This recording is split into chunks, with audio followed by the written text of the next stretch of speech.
नाशिकच्या हिरावडी परिसरातील न्यू समृद्धी ज्वेलर्स येथे झालेल्या दरोडा प्रकरणात गुन्हे शाखा युनिट क्रमांक 1 आणि 2 ला मोठे यश मिळाले।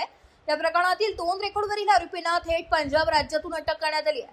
15 मे 2024 रोजी रात्री 6 आरोपींनी ज्वेलर्स दुकानात घुसून सोन्या चांदीचे दागिने लुटण्याचा प्रयत्न केला होता। या प्रकरणी पंचवटी पोलीस ठाण्यात गंभीर गुन्हा दाखल करण्यात आला होता। गुन्ह्याचे गांभीर्य लक्षात घेऊन गुन्हे शाखेच्या पथकांनी तांत्रिक विश्लेषण आणि गुप्त माहितीच्या आधारे आरोपींचा माग काढला। त्यानंतर पोलिसांचे विशेष पथक पंजाबमधील मोहाली येथे दाखल झाले। तब्बल 3 दिवसांच्या रात्र पाठलागानंतर 2 आरोपींना मोठ्या शिताफीने ताब्यात घेण्यात आले। चौकशी दरम्यान आरोपींनी आपल्या साथीदारांसह दरोड्याचा प्रयत्न केल्याची कबुली दिली।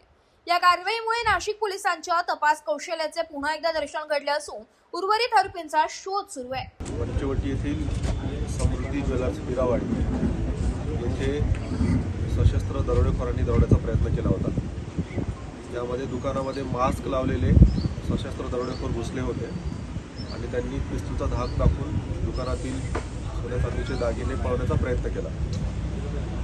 परंतु दुकानातील येथील जे वर्कर्स होते त्यांनी नेटाने त्यांचा प्रतिकार केल्यामुळे त्यांना कुठलीही मालमत्ता लुटता आली नाही। या प्रकरणामध्ये अज्ञात आरोपींच्या विरुद्ध दरोड्याचा प्रकार केल्यामुळे गुन्हा दाखल करण्यात आला होता आणि या प्रकरणामध्ये विशेष म्हणजे कुठलाही सुगावा नव्हता। या आरोपींकडे कुठलाही मोबाईल नंबर त्यांचा सुरू नव्हता। क्राईम ब्रँच युनिट 1 आणि युनिट 2 या पथकांनी अहोरात्र मेहनत घेऊन त्याचबरोबर पंचवटी पोलीस स्टेशन यांनी देखील याच्यामध्ये मेहनत घेतली।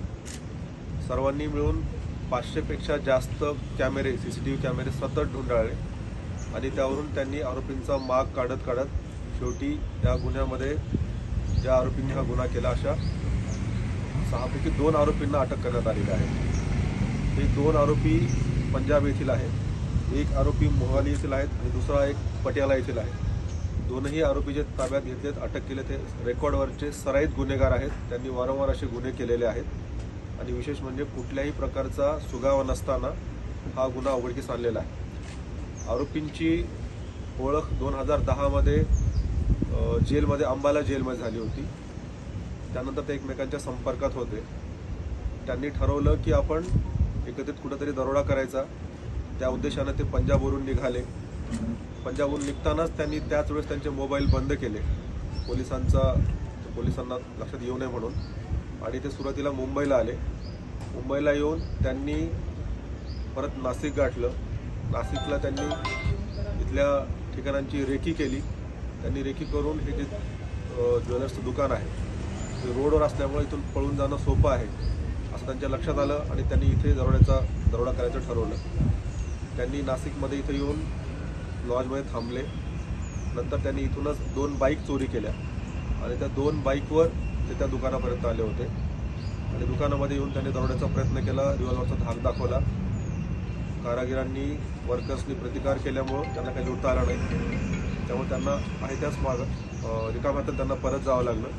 परंतु त्यांनी त्यावेळेस पिस्तलच्या बटनी डोक्यात मारहाण केल्यामुळं दुकानाचा कारागीर जखमी झाला होता। तो हॉस्पिटलमध्ये व्यवस्थित आहे, आउट ऑफ डेंजर आहे।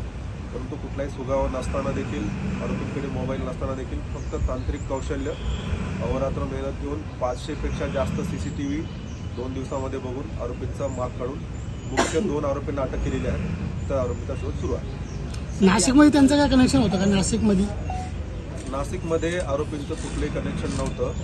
हे रेकॉर्डवरचे सराईत गुन्हेगार आहेत। ते रँडमली नाशिकमध्ये आले आणि त्या नाशिकमध्ये येऊन 2 दिवस सतत रेकी केली आणि त्यांनी ते ठरवलं की कुठल्या ठिकाणी त्यांना दरोडा करणं शक्य आहे। त्यांचं नाशिकमध्ये कुणाशी काही कनेक्शन नाही।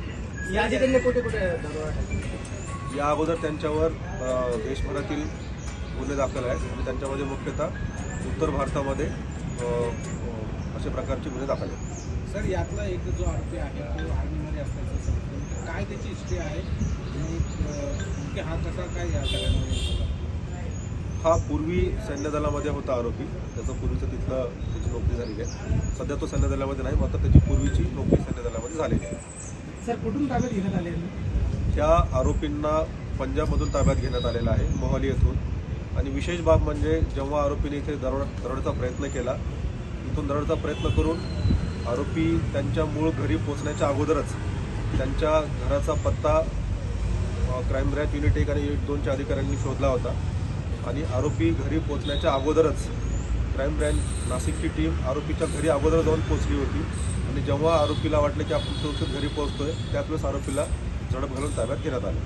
आरोपींकडून किती माल हस्तगत करण्यात आलेला आहे? या गुन्ह्यामध्ये आरोपींनी कुठलाही मुद्देमाल चोरलेला नव्हता, त्यांचा प्रयत्न फसलेला होता, त्यामुळे याच्या आरोपींकडनं काही मुद्देमाल हस्तगत नाही.